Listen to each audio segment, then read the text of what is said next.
दर्शकों नमस्कार, दिल दिल्ली देश में आपका स्वागत है। आज एक बार फिर हम रूबरू हैं अभिषा जैन जी से, जो कि लेखक और लाइफ कोच हैं और साथ ही मुख्य कार्यकारी हैं संस्था टू ए लोटस की। जैसा कि पिछले वीडियो में हमने वायदा किया था कि हम अगली सीरीज में मृत्यु पर बात करेंगे कि मृत्यु क्या है, कैसे आती है। इस पर अभिषा जी का एक बड़ा शोध है, अध्ययन है उनका, और उसे उन्होंने कॉपीराइट भी किया है। तो उसी से जुड़े हम सवाल करेंगे, मौत किस तरह से आती है और ये घटना कैसे घटित होती है। इन सवालों को लेकर हम एक बार फिर अभिषा जी से रूबरू हैं। बहुत बहुत स्वागत है अभिषा जी आपका दिल दिल्ली देश में। धन्यवाद सुधीर जी, दोबारा बुलाने के लिए शुक्रिया। पहले वीडियो को काफी अच्छा रिस्पांस मिला है, तो इसी से मुझे भी मोटिवेशन आया है कि मैं और भी आगे बातें बताऊं, आपके साथ साझा करूं। और दर्शक काफी पसंद कर रहे हैं। आपने जिस तरह से पिछले वीडियो में आत्मा के बारे में बताया था, उससे बहुत अच्छा रिस्पांस आया है। तो आज हम बात कर रहे हैं मृत्यु पर। मृत्यु को लेकर बहुत सारे सवाल लोगों के मन में उठते हैं, लेकिन मृत्यु को समझने से पहले जरूरी है कि हम जीवन को जान लें कि जीवन किस तरह से बनता है। तो क्या आपका इस पर कोई अध्ययन है कि जीवन क्या है और ये कैसे शुरू होता है? जी, मृत्यु को समझने से पहले जन्म को समझना, जीवन को समझना सच में बहुत आवश्यक है, क्योंकि अगर हम जन्मेंगे ही नहीं तो हमारी मृत्यु क्या होगी। पर हम जन्म लेते हैं और एक समय पे हम शरीर छोड़ देते हैं, और वो शरीर जो छोड़ता है वो हम है, वो आत्मा है। तो जैसे हमने बात की थी पहले कि जो आत्मा है वो और कुछ नहीं, एक ऊर्जा है, एक एनर्जी फॉर्म है। और जैसे हम और भी ऊर्जाओं को नहीं देख सकते हैं, नहीं समझ, उनका हमें सिर्फ अनुभव होता है, वैसे ही आत्मा का भी हम उसको देख नहीं सकते, उसको केवल अनुभव कर सकते हैं। दूसरा हमने बात की थी कि ये जो आत्मा है हमारे हमारे ग्रह पे पाए जाने वाले तत्वों से ही बनी होगी। वो ऊर्जा पहले कहीं ना कहीं किसी न किसी तत्व से निकली होगी। तो मैंने इस बात को आपके सामने रखा था कि ये पंच तत्वों से ही बनी हुई ऊर्जा है, जो पंच तत्वों के मिलन और घर्षण से निकल के पैदा हुई है और आकाश में, ब्रह्मांड में, हमारे वायुमंडल में रहती है, फ्रीली रहती है। अब बात आती है कि ये इसमें हम कहाँ से आ जाते हैं। जो शरीर हम एक दूसरे का देखते हैं या हम और भी जीव जंतुओं को देखते हैं, तो इनकी सारी अवधारणा कहाँ से आ जाती है, ये कैसे दिखने लग जाते हैं। तो ये बहुत जरूरी है समझना कि हम मरते कैसे हैं और हमारा जीवन कैसे आता है। तो इसमें मेरी जो सोच आई है, जो मेरा शोध है, उसके हिसाब से मैंने इस पे काफी चीजें लिखी भी हैं। तो मैं आपको एक चीज पढ़ के सुनाना चाहती हूँ। छोटी सी चीज है पर वो बहुत समग्र भाव में निकल के आ जाएगी कि क्योंकि ये पंचतत्व हमारे वायुमंडल में प्रचुर मात्रा में है, तो इनके मिलन और घर्षण का कार्य चलता ही रहता है और बहुतायत में ये ऊर्जा उत्पन्न होती रहती है। जो आत्मिक ऊर्जा हम बोलते हैं वो उत्पन्न होती रहती है। वह वायुमंडल में, आकाश में इतनी ज्यादा होती है कि ऊर्जा के परमाणु आपस में जुड़कर दृश्य तत्वों यानी कि पहाड़, पेड़ आदि का निर्माण करते हैं। वो जैसे आप उस दिन भी बात कर रहे थे कि इलेक्ट्रॉन्स इलेक्ट्रॉन्स के जुड़ जाते हैं, प्रोटॉन्स जुड़ जाते हैं, और किसकी कैसी गति है उसके हिसाब से वो तत्व निर्धारित हो जाता है कि वो क्या पदार्थ बनेंगे, कि वो गैस में रहेंगे या वो ठोस पदार्थ बन जाएंगे। उस दिन जो हम बात कर रहे थे इलेक्ट्रॉन प्रोटॉन की थ्योरी पे, ये वैसा ही कुछ है। तो बाकी जो ऊर्जा है, जो आत्मिक ऊर्जा है, वो स्पेस में फ्रीली पड़ी रहती है। उसको मैंने नाम भी दिया था कि निगोदिया जीव है, निगोदिया चेतन है, जिनको गोद नहीं मिली हुई, वो फ्री पड़ी रहती है। तो मेरा ये मानना है सुधीर जी कि जब एक स्त्री और एक पुरुष का, चाहे वो किसी भी प्रजाति के स्त्री पुरुष हो, जब उनका मिलन होता है, जब एक अंडाणु और शुक्राणु का मिलन होता है, उस टाइम उस केमिकल रिएक्शन को पूरा करने के लिए वो अंडाणु और शुक्राणु, ये जो फ्रीली स्पेस में पड़ी हुई एनर्जी है जिसको हम आत्मिक ऊर्जा बोलेंगे, उस ऊर्जा को अपनी ओर खींचते हैं, अट्रैक्ट करते हैं, क्योंकि उसके बिना वो केमिकल रिएक्शन पूरा नहीं हो सकता है। उस ऊर्जा से ही होता है कि वो जो अंडाणु और शुक्राणु का मिलन होता है, जिसके कारण एक जीव की उत्पत्ति हो सकती है। अगर वो उसमें उतनी ऊर्जा नहीं आए, वो आत्मिक ऊर्जा को अट्रैक्ट नहीं करे, तो वो मिलन कंप्लीट नहीं होगा, उससे किसी जीव की उत्पत्ति नहीं होगी। तो ये बहुत एक अहम बात हो जाती है कि जब अंडाणु और शुक्राणु का मिलन हुआ, चाहे वो किसी भी प्रजाति में हो, चाहे वो वही प्रजाति हो कि जहाँ पर स्त्री और पुरुष का फर्क हम अभी तक भी नहीं समझ पाए हैं, पर वहां पर भी स्त्री और पुरुष का फर्क होता है, मेल गैमेट फीमेल गैमेट का फर्क होता है। तो वो सारे मेल और फीमेल गैमेट को जहां पे भी मिलना है, वहां पर ये वाली एनर्जी को अट्रैक्ट करके उस रिएक्शन को पूरा किया जाता है, जिसे हम आत्मिक एनर्जी कहते हैं। तो ये आत्मा वही के वही उस टाइम पे आत्मा वाली जो चेतन ऊर्जा है, उसी टाइम पर एक शरीर में एक वो ठहर जाती है, और वो स्त्री का शरीर होता है कि वो वहां पे ठहर जाती है। और जैसे ही वो ठहरती है वहां पर, वो मल्टीप्लाई होने का काम चालू कर देती है, क्योंकि उसमें इतनी सृजन शक्ति होती है। जैसे ही उसको सारे कारक मिलते हैं, वो रसायन मिलते हैं जहां वो मल्टीप्लाई हो सके, वो अपने अपने आप को मल्टीप्लाई करना चालू कर देती है। तो जैसे हम उस दिन बात कर रहे थे, आपने एक आईवीएफ का आर्टिकल भेजा था, तो उन्होंने आरएनए का पता लगाया है जो एकदम से अपने आप को रिप्रोड्यूस करता है, मल्टीपल टाइम्स फटाफट रिप्रोड्यूस करता है, अगर उसको वो रसायन वो एनवायरमेंट मिल जाए। जी इसमें मैं एक बात कहना चाहूंगा कि जो जी जीवन है, जो जी विज्ञान है, वो जीवन को एक अलग रूप में देखता है। तो जो जीवन जी के हम जिस चीज पर बात कर रहे हैं, जैसे जो इंसान का जीवन है या जितने भी जीव हमें चलते फिरते दिखाई दे रहे हैं, ये जीवन का कॉम्प्लिकेटेड रूप है। मतलब लाइफ जिसको कहते हैं, ये उसका कॉम्प्लिकेटेड रूप है। मतलब वो एक लाइफ नहीं है, वो बहुत से अलग अलग सेल्स की लाइफ इकट्ठी होकर जैसे एक सोसाइटी बनती है, उस तरह से उन्होंने एक रूप बनाया है। तो जो आरएनए की जो बात थी, वो मतलब जीवन का जो लाइफ का जो पहला साइकिल है अमीनो एसिड से, वो है, जी उसके पास एक ही गुण है कि वो मल्टीप्लाई खुद को हो करता है। सकता है। जी मल्टीप्लाई करता है, जीवन का एक गुण है, बाकी वो निष्क्रिय रहता है, और उसके लिए भी उसे किसी और सेल का माइटोकॉन्ड्रिया चाहिए होता है। तो हम्म जीवन, जब जीवन इतना कॉम्प्लिकेटेड है जैसे मनुष्य का, तो इसमें जो हम्म, आत्मा का विचार है, वो जी थोड़ा उसे समझना और कठिन हो जाता है कि मनुष्य कोई एक जीवन नहीं है। उसमें खरबों सेल हैं, कुछ सेल नाक बना रहे हैं, कुछ लीवर बना रहे हैं, कुछ हार्ट बना, और ये सब सारे सेल अपने आप में जीवित कोशिकाएं हैं। अपने आप में जीवन, एक अलग जीवन है। तो जो पूरा जीवन कॉम्प्लिकेटेड है, तो उसी तरह से मृत्यु भी जो है, वो हम कहें कि कोई एक चीज निकल जाती है, ऐसा नहीं है। जो ये जो नहीं नहीं, कॉम्प्लिकेटेड जीवन, बिल्कुल। ये इसमें एक जो कॉम्प्लिकेटेड जीवन है वो किस्तों में मरते हैं, मतलब खत्म होते हैं। हाँ, जब हार्ट काम करना बंद करता है, तो एक बड़े हिस्से की, शरीर के पूरे हिस्से की जो सप्लाई है उसके जीवन को चालू रखने के लिए ऑक्सीजन की, वो रुक जाती है, तो इसलिए वो जल्दी उसका असर महसूस होता है। जब कोई एक हिस्सा काम करना बंद कर देता है, वहां के सेल मरते हैं, तो पैरालिसिस भी होता है, या ब्रेन का कोई हिस्सा ब्रेन डेड होता है, तो भी वो बाकी का शरीर, जो अगर दिल चल रहा है तो वो बचा के रखता है। तो इंसान की मृत्यु कोई एक घटना नहीं लगती है, क्योंकि इंसान के अंदर बहुत सारे जीवन है। तो ऐसे में हम आत्मा किसे मानेंगे? मैं जो आपसे बात कर रही थी कि वो जो जी आत्मा है वो एनर्जी हाउस है, उन जी उन जी जी सेल्स को एनर्जी देने का जो मल्टीप्लाई हो रहे हैं। हमारे जी जी एक क्लोनोलॉजिस्ट हुए हैं, बायोलॉजिस्ट हुए हैं, ब्रूस लिप्टन जी करके, जी उनकी जी एक जी जी किताब है बायोलॉजी ऑफ बिलीफ। तो उसमें जी जी उन्होंने बहुत अच्छे से बात प्रूव करी है कि एक ह्यूमन बॉडी को बनाने के लिए, एक मानव शरीर को बनाने के लिए कोई 60 बिलियन सेल्स यूज होते हैं। और वो 60 बिलियन सेल अपने आप में, हर एक कोशिका जो हर एक परमाणु है, वो अपने आप में एक पूरा सिस्टम है, एक लिविंग ऑर्गेनिज्म है। जी वो इस बात को प्रूव करते हैं, और मैं भी इस बात को हम्म, पूरा मान रही हूँ कि हम एक सेल जी नहीं है, हम 60 बिलियन सेल हैं तब जाके।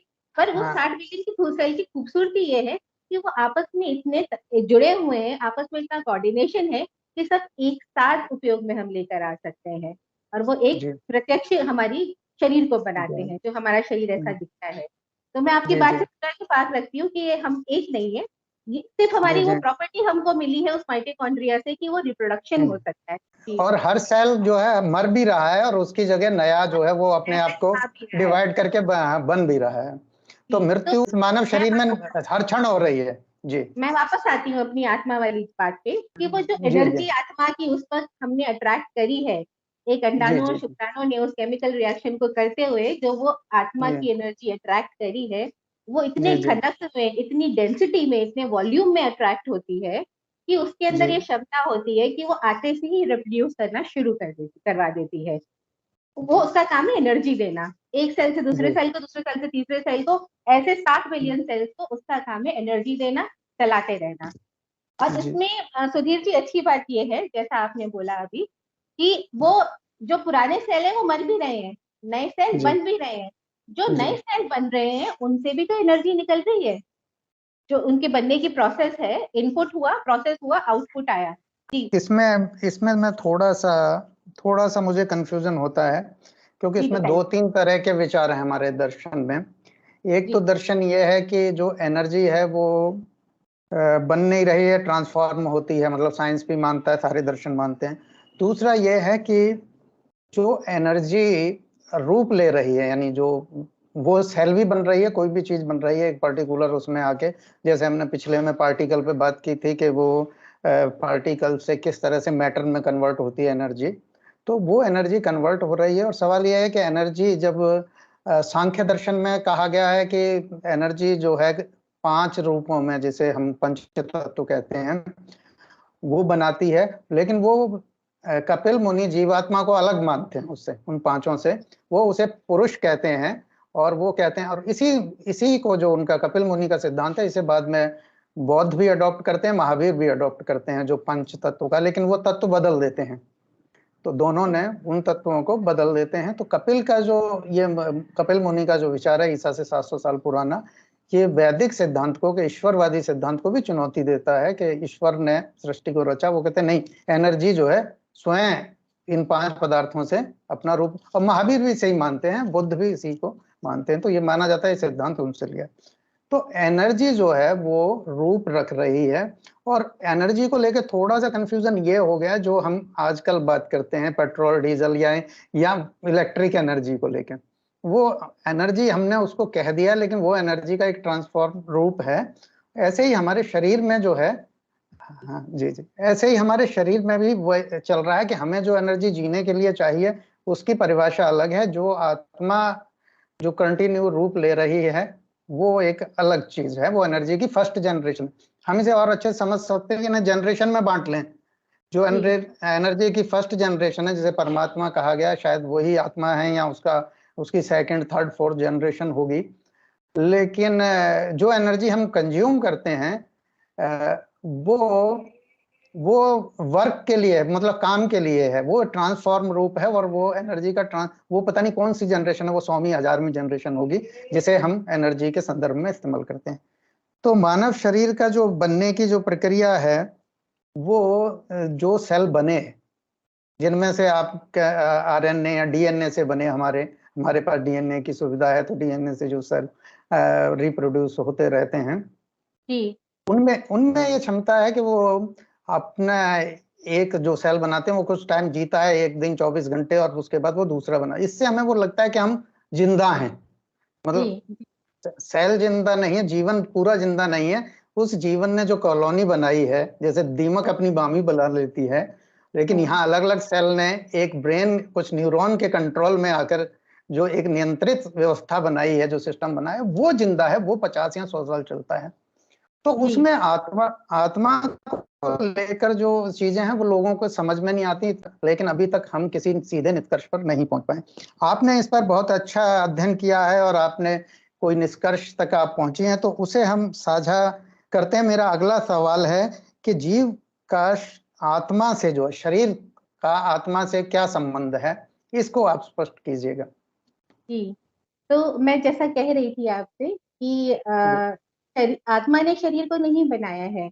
आत्मा ने जी जो अंडाणु और शुक्राणु के सेल्स जो हैं, जो अपने आप जी दोनों मिले हैं और उनमें केमिकल रिएक्शन हुआ है, वो उनको जी एनर्जी देने का, पावर हाउस बनने का काम करता है। तो जी आत्मा ये नहीं है कि वो शरीर बना रही है। सेल्स तो जी माइटोकॉन्ड्रिया से, जो माँ के गर्भ से माइटोकॉन्ड्रिया, पिता के स्पर्म से जो माइटोकॉन्ड्रिया मिले हैं, शरीर तो उनसे ही बन रहा है। पर उसको जो ऊर्जा चाहिए बनने के लिए, मल्टीप्लाई होने के लिए, अपने अपने आरएनए डीएनए जीन्स के हिसाब से शरीर को बनाने के लिए, कि भाई नाक भी बननी है, कान भी बनना है, मुंह भी बनना है, अंदर के भी सारे ऑर्गन्स बनने हैं, वो सब तो लिखी जी लिखाई डीएनए हिस्ट्री है, जो उसको रेप्लिकेट जी करनी है बात। पर जी उसको जो क्षमता मिलती है ये करने की, जैसे हम कोई जनरेटर चलाते हैं, बैटरी लगा देते हैं, बैटरी चार्ज होती है और हमारे घर को बिजली आती है। ये जी जी जो आत्मा की एनर्जी है, आत्मिक एनर्जी जो है, वो यही है वो जी जनरेटर की तरह, बैटरी की तरह काम करती है। तो जी उन जी, ये दोनों का आपने संबंध यही है। और हर एक सेल में हमारे, सुधीर जी, अगर हमारे पास 60 बिलियन सेल हैं, तो वो हर सेल में उस आत्मा का वास है, क्योंकि सेल मरना और जीने की प्रक्रिया कर ही नहीं पाएंगे अगर उसके अंदर वो एनर्जी नहीं होगी। तो हमारा जी कोई ऐसा नहीं कि कोई ज्योति पुंज हमारे हार्ट के बीचों बीच रखा है या हमारे माथे के बीचों बीच रखा है, ऐसा नहीं है। हमारे हर एक सेल में वो ऊर्जा है, वो एनर्जी है, जिसको हम आत्मा कहते हैं। तो जी, आपने बहुत अच्छा एग्जाम्पल से उसे समझाया है कि जिस तरह से जब जनरेटर या बिजली का जब केंद्र से बिजली प्रवाहित होती है तो घर के सभी उपकरणों को रोशन या चार्ज करती है और वो कार्य शुरू कर देते हैं। उसी तरह से जो आत्मिक ऊर्जा है वो शरीर के अंदर जो सभी जीवन बैठे हैं, बहुत तरह के जो लाइफ हैं, सारी कोशिकाएं, सारे सेल जो हैं, जीवित सेल हैं, वो उनको एक सिस्टम में चलायमान रखती है। तो वो ऊर्जा ही आत्मा है और वो उसका जीवन से सीधा संबंध, जो जैसा कि हमारा सवाल था, वो स्थापित होता है। मैं अपनी जी बात जी को कहने के लिए एक एग्जाम्पल भी दूंगी। जी आपने, हम सभी ने नोटिस किया होगा कि जब बारिश का मौसम होता है, तब अगर जी हमने जी अनाज को थोड़े दिन तक देखा नहीं, तो उस अनाज में जी अपने जी आप कीड़े पनप जाते हैं, है ना, जी नमी मिलती है, गर्मी जी मिलती है, तो वहां अपने आप कीड़े पनप जाते हैं। जी अब हम ये, जी जी जी उसके पहले तो कुछ भी नहीं था, उसके पहले तो वो साफ था अनाज, कोई पुराना जी जनरेशन का कोई उसका पूर्वज भी नहीं था वहां पे कि जो उसके कारण से पनप जाए। तो ये जो जी एनर्जी है, उसमें इतनी क्षमता होती है आत्मा की एनर्जी में, कि वो एक दृढ़ ठोस चीज को बना सकती है, जो हमको जी सदृश्य हो, जो हमें दिखे, उसमें इतनी क्षमता जी होती है। जी जैसे अक्सर बच्चों में देखा है कि वो बारिश में भीग जाते हैं, उनके सर में जुएं पनप जाती हैं, जबकि कुछ भी जी नहीं है, पहले बाल साफ है, सब कुछ है, पर अचानक से जी आप देखेंगे कि अरे, तो ये तो बहुत सारी जुओं की कॉलोनी बन गई यहाँ पे, तो एक बारिश में जी भीगने से। तो उस जी जो आत्मा की वो शक्ति है, उसमें इतनी ऊर्जा है कि उसको अगर रसायन मिल जाए, तो वो उस तरह के रूप रख सकती है। जी तो ये उस केमिकल को एनर्जी देकर, अपनी एनर्जी डालकर, अलग अलग रूप, अलग अलग शेप, अलग अलग प्रजाति घड़ सकती है। इस आत्मा में इतनी एनर्जी है, इतनी सृजनात्मक ऊर्जा है उसके अंदर। ये तो ऊर्जा के वो लक्षण हैं, ऊर्जा की फर्स्ट जनरेशन के, जो हमें धरती पर या जीवन में दिखाई दे रहे हैं। इसके अलावा हम गैलेक्सियों में देखें, यहाँ से हजारों प्रकाश वर्ष दूर देखें, लाखों, तो नए तारे भी बन रहे हैं उस ऊर्जा से, नए बिल्कुल। ग्रह और नई चीजें बन रही हैं, वो आकार ले रही है। तो ऊर्जा, एनर्जी किस तरह से आकार लेती है, ये क्वांटम फिजिक्स का एक बड़ा हिस्सा है, जिसको हम धीरे धीरे समझ रहे हैं। और जितना समझ रहे हैं उससे हम ये पा रहे हैं कि ये वही बात है जो सदियों से हमारे ऋषि मुनि कहते आ रहे हैं, या जो हमारे वेदों में या प्राचीन दर्शन में, धर्म दर्शन में जो बात कहने की कोशिश की गई है या बताई गई है, बल्कि स्पष्ट तरीके से। हालांकि बहुत सी कहानियों के जरिए बाद में उसमें मतिभ्रम रच दिए गए, लेकिन मूल बात वही लग रही है जो सृष्टि के निर्माण को लेकर है, कि ऊर्जा ही अपने सारे रूप रख रही है, नाना रूप रख रही है, और उसी में एक रूप जीवन है, कुछ रूप जड़ हैं, कुछ चेतन है, और कुछ पदार्थ की वो 5 अवस्थाएं हैं जिनका हमने पिछले वीडियो में जिक्र किया था। तो जी बिल्कुल। अब हम इस वीडियो के अपने सबसे महत्वपूर्ण सवाल पे आते हैं, जिसकी मृत्यु क्या है और ये कब और कैसे आती है, ये क्या घटना है। हाँ सुधीर जी, ये सबसे बहुत अहम प्रश्न है, क्योंकि इसके पीछे जी मैंने अपने कई साल खराब किए हैं, और ये जी मुझे किसी से पढ़ने से समझ नहीं आया। ऐसा जी समझ जी में आया कि अचानक से मेरा किसी ने बल्ब जला दिया हो, अचानक से जी सारी चीजें जुट गई हो, तब जाके जी मुझे ये बात लॉजिकल लगी कि हाँ, ये जो मैं सोच रही हूँ या मेरे मेरे मस्तिष्क में आया है, शायद ये जी लॉजिकल बात है, जो मैं आपसे भी साझा करना चाहूंगी। तो जी जी मेरा ये कहना है इस बारे में, जो मुझे समझ में आया है, कि ये जो आत्मा की ऊर्जा है ना, जी तो जैसे ही ये एक शरीर में आती है, किसी मतलब शरीर को चलाना बनाना शुरू करती है, इसके जी साथ साथ ना एक प्रोसेस और घट रही होती है।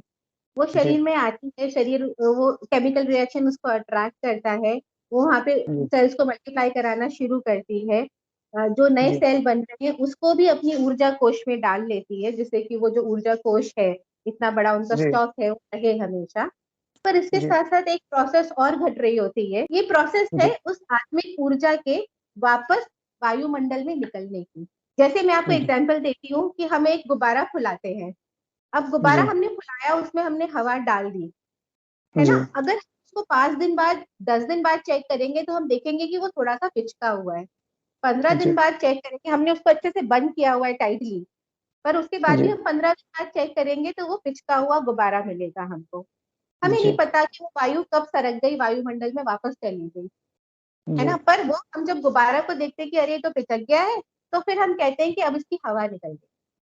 जी तो एक ये वैसा ही एक प्रोसेस है कि वो जो आत्मा की ऊर्जा है, वो जो आत्मिक ऊर्जा है, वो धीरे धीरे करके रिस रही होती है, वापस वायुमंडल में आकाश में जा रही होती है। और ये डे 1 से, फर्स्ट आवर से चालू हो जाता है जब वो हमारे शरीर में आती है। उसके पास इतना घनत्व होता है कि वो शरीर को बनाती है। 20 साल के बाद वो शरीर को बनाना बंद कर देती है। मनुष्य की बात करूं तो ये 20 साल के बाद आपका शरीर नहीं बनेगा, उसका घनत्व कम हो जाता है कि वो आपको फैलाना बंद कर देती है। पर आपके एक एक कोशिका को, एक एक परमाणु को वो चला रही होती है। मनुष्य में अक्सर देखा गया है कि 70, 80, 90 साल तक वो उसको चलाने में सक्षम होती है ना। वो ऊर्जा जो शरीर को चला रही है वो 70, 80, 90 साल तक चलाएगी। पर साथ साथ वो वापस वायुमंडल में रिस रही है, वापस पंच तत्वों में जा रही है, जो हमें कभी नहीं दिखती। पर हम एक चीज जरूर देखते हैं इसमें, हम जानते जी हैं, इसे कहते हैं ऑरा, हमारा आभा मंडल, जिसे कहते जी हैं कि वो 7 तरीके का ऑरा होता है, 7 तरीके का वायुमंडल होता, आभा मंडल होता है, जो हमारे शरीर के जी आसपास होता है। और उसके प्रदेश बहुत जी दूर तक फैले होते हैं। जी ये उस बात का साक्ष्य है कि ये आत्मा की जो जी एनर्जी है, ये बाहर निकल जी रही है और जी उसके प्रदेश दूर दूर तक फैले हुए हैं। वो बाहर जाते जी जाते जाते हमारे शरीर को छोड़ते छोड़ते, शरीर का आकार ले लेके छोड़ती जा रही है शरीर को। ऐसा जी मेरा मानना है कि ये सार उसी दिन से उसका छोड़ना चालू हो जाता है। ये बहुत साइंटिफिक है, इसमें कोई दिक्कत नहीं है कि जब ऊर्जा जो है, एनर्जी जो है, जब कार्य में बदलती है, जब कार्य में ट्रांसफॉर्म होती है, तो वो कार्य के रूप में निकल जाती है, बल के रूप में निकल जाती है। तो ऊर्जा का जो दूसरा रूप है वो एक रूप कार्य भी है। तो जो हम जीवन जो है, जो कार्य करते हैं, वो उसमें अपनी एनर्जी को लगातार रिलीज करते हैं, और इस एनर्जी का सोर्स बना दिया है इस सिस्टम को चलाए रखने के लिए कि आपको इसका एक हिस्सा आपको भोजन से मिलता रहेगा, सभी जीवों में जो जीव हैं। तो ऊर्जा का जो इसे क्षरण नहीं कह सकते, क्योंकि ऊर्जा का क्षरण नहीं होता है। ऊर्जा जो है अजर अमर अविनाशी है, वो रूप बदल रही है। वो जितनी ऊर्जा कार्य में बदल जाएगी, उतनी ऊर्जा की भरपाई अगर आप अपने भोजन से कर ले रहे हैं तो बैलेंस बना हुआ है। तो ऊर्जा का जो क्षरण और ऊर्जा से जो शरीर की एक निश्चित सीमा है, तो उससे मृत्यु कैसे तय हो पाती है, ये अभी भी समझ से बाहर है और समझने की जरूरत है। जी तो जैसा आप कह रहे हैं कि हमें और भी तरीके से ऊर्जा मिलती है, बिल्कुल मिलती है, जी खाने पीने से हमें जी ऊर्जा मिलती है। हम जब जी जी ईश्वर की प्रार्थना करते हैं तब हमें ऊर्जा मिलती है। हम सूरज को जी जल चढ़ाते हैं, वायु पेड़ों के नीचे खड़े होते हैं, इन सब से हमें वो ऊर्जा प्राप्त होती है। पर जो जी ऊर्जा का कोश है, वो कोश कहाँ है? वो हमारे शरीर में है, हर एक कोशिका में है, हर एक जी परमाणु में है, कोश वहां पर है। और जो निरंतर हम अपना इच्छित और अनिच्छित काम करके, कि कुछ काम हम वॉलंटरी कर रहे हैं, कुछ काम इनवॉलंटरी हो रहे ही जा रहे हैं, कि हमारा हार्ट तो चलता ही रहेगा, सांस तो हम लेते ही जी रहेंगे, है ना, वो चलता जा रहा जी है, तो उससे वो जो ऊर्जा है, आत्मिक ऊर्जा है, वो बाहर भी जा रही है। अब वो बाहर जा रही है तो उसका घनत्व जो है कम होता जाता है। अब जैसे बात वही आती है कि सबका समय अलग अलग क्यों है। तो मृत्यु जो है वो इस आत्मा की जो एनर्जी का थ्रेशोल्ड है, कि हमारे शरीर को चलाने के लिए, सर से लेके पैर तक, अंदर बाहर, सब तरह से हमारे शरीर को चलाने के लिए जो मिनिमम रिक्वायरमेंट है उस आत्मा की ऊर्जा की, जब वो जी मिनिमम लेवल पे भी नहीं बचेगी, तब हम मर जाएंगे। हमारा एक इन्वर्टर जो है हमारे घर के एक टेलीविजन को, 2 पंखों को, 2 लाइट को जला सकता है। पर अगर जी इन्वर्टर की बैटरी की ऊर्जा कम बची है तो वैसा नहीं कर पाएगा और कुछ भी नहीं चलेगा। जी सिमिलरली वो आत्मा की जो ऊर्जा का घनत्व है, वॉल्यूम है, डेंसिटी है, वो इतनी कम जी रह जाती है कि वो शरीर को रोज की प्रोसेस कराने के लिए भी पूरी पड़ना बंद हो जाती है। और तब हमारा शरीर काम करना या तो धीरे धीरे बंद करता है, जब हम बीमार पड़ने लग जाते हैं, बिस्तर पकड़ लेते हैं, हमें कुछ पैरालिसिस, ब्रेन स्ट्रोक टाइप की बीमारियां हो जाती हैं। पर एट द सेम टाइम ऐसा भी होता है, जैसे हमने अब्दुल कलाम के डेथ के टाइम पे देखा, वो तो स्टेज पे खड़े खड़े माइक पे बोलते बोलते उनको मृत्यु आ गई। लोग डांस करते करते शादियों में डांस कर रहे हैं और एकदम से उनको मृत्यु आ जाती है। जी जी ऐसा जी क्यों होता है? क्योंकि उनका घनत्व एकदम वो इतनी ज्यादा एनर्जी में होते हैं, इतने अंदर से उतना प्रयोग कर रहे होते हैं अपनी एनर्जी का, कि वो एकदम से बाहर उत्सर्जित होना एकदम उसका जल्दी जल्दी चालू हो जाता है, और तभी के तभी वो इतनी भी नहीं बचती कि वो शरीर को चला सके। तो मेरा मानना यह है कि जितना शरीर के अंदर एनर्जी आई थी उतनी वो बाहर भी जा रही होती है, धीरे धीरे धीरे धीरे करके, हमें नहीं दिखती, जी हमें नहीं पता चलता, पर हमारा आभा जी। मंडल हमें इस बात को बताता है कि हमारे अंदर से कुछ निकल रहा है। हाँ, हम अपनी कल्पना और अनुमान के सहारे से अपनी बात कह सकते हैं। हो सकता है कि वो बात कुछ उपयोगी तो उससे कुछ नए विचार निकलें और उन पे नए प्रयोग हों, तो नई चीज़ें स्थापित भी हो सकती हैं, अगर वो बशर्ते कि वो इस लायक हों। एक और सवाल, जो आखिरी सवाल है हमारा, वो मैं करना चाहूँगा कि क्या आत्मा का जो रहस्य है, अगर उसे समझ लिया जाए, तो क्या इंसान अमर हो सकता है? होता और है। क्या आत्मा में कोई ऐसा रहस्य है जिसे समझकर इंसान अमर हो सकता है? जी, सुधीर जी, जितना मैंने अभी तक जीवन को देखा है, समझा है, तो जी, जी। हमने जो पुराने अपने प्राचीन परंपराओं में भी देखा है कि जी। सब कहते हैं कि अगर आपकी एक उम्र हो गई है तो आप ईश्वर का ध्यान कीजिए, है ना? अपने जी, आप जी। को लोभ, माया, मोह से दूर ले जाइए, थोड़ी शांति भरी जी, जी, जीवन जी। जिए। तो जी। मेरा ये मानना है कि ये जो आत्मा की ऊर्जा है, हम इसको जी, बढ़ा जी। सकते हैं। हमारी ऊर्जा का जी। जो निरंतर उत्सर्जन हो रहा है, हम उस हुँ। उत्सर्जन को भी कम कर सकते हैं और अपनी जी, ऊर्जा जी। को और बढ़ा सकते हैं। और जी। जैसे कि हम जैन दर्शन तो इस बात को बहुत अच्छे से कहता है कि हमारा जो भी बनना और बिगड़ना है, वो हमारे भावों पे जी। निर्भर करता है। जी, अगर जी। हमारे भावों को हम लोग चेक करते रहेंगे कि हमारे भाव जी। पॉजिटिव हैं, हम किसी के बारे में जी। उल्टा नहीं सोच रहे, हम अपने बारे में हुँ। उल्टा नहीं सोच रहे, हम जी, हर चीज़ जी। एक संरचना देख रहे हैं, कंस्ट्रक्शन, क्रिएटिविटी देख रहे हैं, जी, तो हम जी, जी। उत्साहित महसूस करेंगे, ज़्यादा प्रफुल्लित जी, महसूस करेंगे। जब हम प्रभु जी, का ध्यान करते हैं, तो उस प्रभु के जी, ध्यान में अगर हम सच में तल्लीन हो जाएँ, एक लीन हो जाएँ, तो जी। हमारी हमारी ऊर्जा बढ़ेगी, हमारी उत्सर्जन घटेगा, उत्सर्जन की जो रेट है वो घटेगी, जो उसकी दर है वो हाँ, घटेगी। ये और बिल्कुल, ये आप सही कह रहे हैं कि जब हम सभी कार्य छोड़ के अगर मान लो 1 दिन, 2 दिन या 3 दिन की समाधि में बैठ जाते हैं, तो जी, हमारे जो बहुत सारे कार्य हैं, जो प्राकृतिक कार्य हैं, वही हैं, तो ऊर्जा का क्षरण वो उतना ही है। और इसी में प्राणायाम भी कुछ बाद में जोड़ दिया गया है कि साँस लेना भी कम कर दीजिए, तो ऊर्जा का क्षरण जो है और कम हो कम जाएगा, ऊर्जा कार्य में और कम बढ़ बदलेगी, तो हो सकता है जीवन लंबा हो जाए। तो इस तरह के बहुत सारे प्रयोग इंसानियत ने किए हैं, मानव जाति ने किए हैं, और हमारे भारतीय दर्शन से जुड़े लोगों ने इस तरह के ये समाधि, योग और इस तरह के बहुत सारे प्रयोग किए हैं। लेकिन अमर होने की जो लालसा है, ये उसके तहत किए गए या ज्ञान के लिए किए गए, ये एक अलग विषय है। ये प्रयोग अपनी जानकारियाँ बढ़ाने के लिए किए गए। जैसे एक एक मेरा सवाल अपने आप से था कि जी। बड़े सारे पॉलिटिशियंस हैं, जी, नेता जी। लोग, मैं जी। सबसे माफ़ी चाहती हूँ, पर उनकी उम्र बहुत लंबी होती है, जबकि वो अपने जीवन में सब तरह के उल्टे-सीधे, सब तरह के काम उनको करने पड़ते हैं। तो जी, उनकी जी, उम्र जी। ऐसे लंबी कैसे हो जाती है? अगर उत्सर्जन हमारा हो रहा है शरीर का, हम उल्टे-सीधे काम करते हैं, तो जल्दी उत्सर्जित होना वो चाहिए। वो अपने लिए डायटीशियन मेंटेन करते हैं और वो नहीं सर, बताते हैं कि मैं इसमें आप रोज इतनी कैलोरी बर्न कर रहे हैं और इतनी लेते रहेंगे, तो आप बचे रहेंगे। और जो आपके कॉम्प्लिकेशन जो शरीर में आ रहे हैं, उनकी नियमित जाँच हो रही है आपकी। तो आप देखेंगे जब वो सत्ता से हटते हैं और जब उनकी ये सब जाँचें बंद हो जाती हैं डाइट, तो वो बुरी तरह से बिस्तर पे भी चले जाते नहीं, हैं नहीं, और ये बरसों पड़े सच्चाई की रहते बात। हैं। तो ये एक मशीन को जिस तरह से मेंटेन किया जाता है, तो उनके पास साधन है, तो वो जब तक मेंटेन रहते हैं, और सत्ता से बाहर जाते ही उनकी स्थितियाँ वैसी ही हो जाती हैं। नहीं सुधीर जी, ये बात सिर्फ डाइट की नहीं है, ये बात है उनके भाव की। जब वो अपने आप को जी। पावरफुल महसूस करते हैं कि जी, दुनिया जी, मेरे जी। हिसाब से चल रही है, उनके जो भाव जी। होते हैं अपने लिए वो बहुत सुखद होते हैं, उनको हाँ, प्रफुल्लित ये भी करते हैं, एक वजह होगा, है ये ना? भी होगा तो एक ये वजह। जो भाव जी। होते हैं वो उनकी एनर्जी भरने का काम करते हैं। चाहे जी, वो जी। कुछ भी करके आए हों, बट उनकी सत्ता चल जी, रही है। और ये बात उनको जी, बहुत अच्छी लगती है, हम सबको अच्छी जी। लगती है जी, जी, हमारे जी। साथ। तो ये जी। चीज़ जो है वो उस ऊर्जा को बढ़ाने का काम करती है। तो आप दुनिया जी, में कुछ जी, भी जी। कीजिए, आपको पसंद अगर आ रहा है, तो आप अमर जी। तो नहीं होंगे, पर ये पक्का है कि आपकी उम्र लंबी होगी। जी, जी, तो जी, जी। अमर तो और हम हो ही नहीं जी। सकते। आत्मा क्या ऊर्जा है और ये किस तरह से कार्य करती है, किस तरह से जीवन को चलाती है और इसके जो क्षरण या ट्रांसफॉर्म होने की गति को किस तरह से कम और ज़्यादा करके स्वयं को स्वस्थ रखा जा सकता है और एक अच्छा और स्वस्थ जीवन जिया जा सकता है।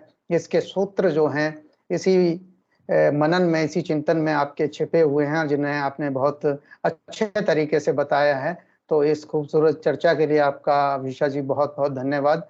फिर किसी विषय पर मिलते हैं। सुधीर जी, अगर आप समय देंगे तो अगला एक विषय और करना चाहूंगी कि जी, जी, जी, ये जो ज़रूर। कर्म की थ्योरी है कि हमारी जी, आत्मा से, हमारी शरीर से कर्मों का जी, जुड़ाव कैसे है, इस बारे में जी, बात जी। करना बिल्कुल, करेंगे। बिल्कुल।